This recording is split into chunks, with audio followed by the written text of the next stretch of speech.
இது பென்னி கரடியின் வனப்பள்ளியில் முதல் நாள். அவன் வயிற்றில் பட்டாம்பூச்சிகள் பறப்பது போல் இருந்தது.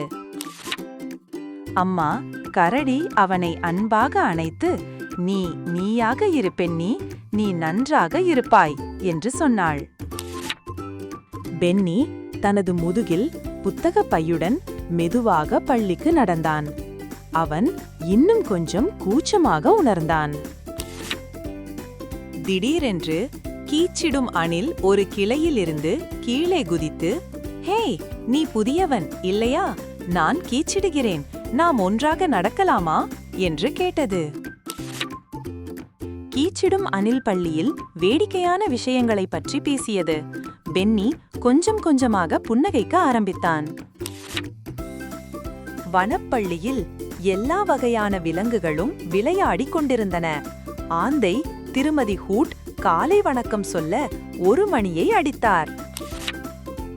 ரீட்டா என்ற ராக்கூன் கையசைத்து, பென்னி மரத்தடி விளையாட வருகிறாயா என்று கேட்டார்.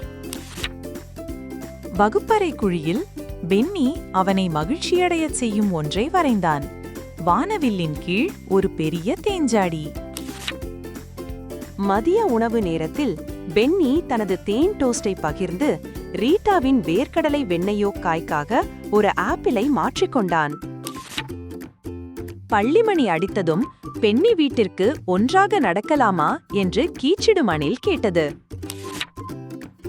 பென்னியின் வயிற்றில் இருந்த பட்டாம்பூச்சிகள் இப்போது மகிழ்ச்சியான சின்னஞ்சிறு பறவைகள் போல் அவன் இதயத்தில் சிறகடித்து பறப்பது போல் இருந்தது.